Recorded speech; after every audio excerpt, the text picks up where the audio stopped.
રાજકોટના વિછિયામાં સ્થાનિક લોકોએ હત્યાના આરોપીનું સરઘસ ન કાઢવા પર નારાજગી વ્યક્ત કરતા પોલીસ સ્ટેશન પર હુમલો કર્યો હતો। આ મામલે 84 લોકો પર નામજોગ ફરિયાદ દાખલ કરવામાં આવી છે, જેમાંથી 60 લોકોની અટકાયત કરી લેવામાં આવી છે।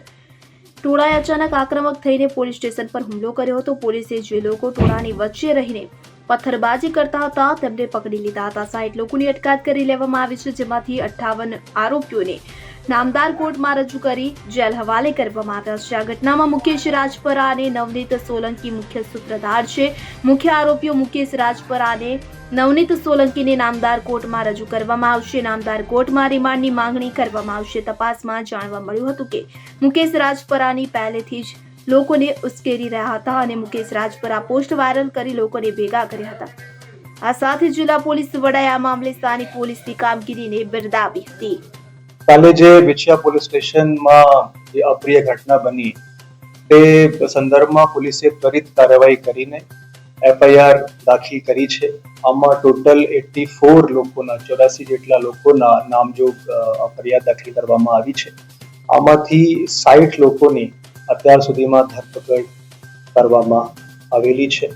પોલીસ પોતાનું કામ બહુ સારી રીતે કરી રહી છે। કાલે જે રીતે બહાદુરીપૂર્વક પોલીસે પોતાનું કામ કર્યું છે અને જે ટોળા આક્રમક થઈ ગયું હતું અને જે આરોપીઓ પોલીસ સ્ટેશનમાં હતા આ લોકોને પણ કોઈ હાનિ થઈ શકતી હતી એને એકદમ રોકીને પોલીસે સંયમ પણ રાખ્યું અને જ્યારે ટોળા જે આક્રમક થયા તો એના વિરુદ્ધમાં જે મિનિમમ ફોર્સ યુઝ કરીને ટોળાને ડિસ્પર્સ કરવાની કામગીરી કરવામાં આવી અને જે આમાં આરોપીઓ હતા જે ટોળાના ભાગરૂપે ત્યાંથી પથ્થરબાજી કરતા હતા એ લોકોના વચ્ચે જઈને આ લોકોને પકડીને બહુ સારી કામગીરી પોલીસ દ્વારા કરવામાં આવી છે। આરોપી જે કેદ કરી છે એ આરોપીને કોર્ટમાં લઈ જવામાં આવ્યા હતા, અત્યારે હાલ જેલમાં છે કે આમાં જે 60 આરોપીઓની ધરપકડ કરી છે આમાંથી 58 જેટલા આરોપીઓને કોર્ટમાં આજે પ્રોડ્યુસ કરવામાં આવ્યા છે।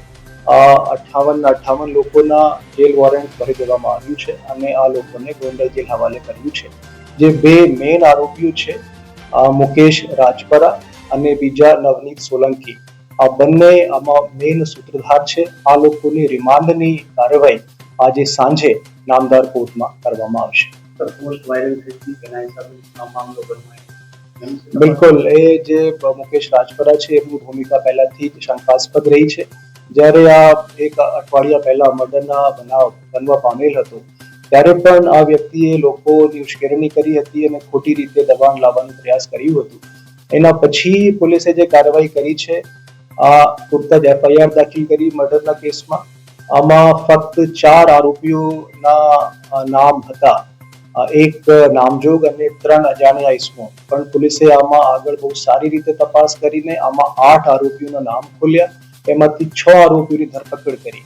આ લોકોની 5 દિવસની રિમાન્ડ પણ લેવામાં આવી અને તમામ જે પ્રક્રિયાઓ છે ઓળખ પરેડની કામગીરી જે વિટનેસ હતા એમની સામે કરવામાં આવી હતી। તમામ જે લોફુલ એક્ટ છે પોલીસ દ્વારા કરવામાં આવ્યા હતા, પણ આ લોકોની જે ઇલીગલ ડિમાન્ડ હતી જેમાં કોઈ પણ અનિચ્છનીય બનાવ બની શકતો હતો તો એને કંટ્રોલ કરવા માટે પોલીસે જે કામગીરી કરી છે એ ખરેખર મારા જે લોકલ અહીંયાના પીએસઆઈ છે, પીએસઆઈ જસર છે, તમામ જે અધિકારીઓ અને કર્મચારીઓ અહીંયા હાજર હતા એ લોકોએ બહુ કાબિલેદાદ કામગીરી અહીંયા કરી છે। Bureau report CN24 news.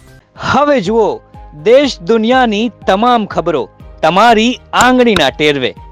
ઉઠાવો મોબાઈલ અને Google Play Store પરથી ડાઉનલોડ કરો અમારી CN24 ન્યૂઝ મોબાઈલ એપ।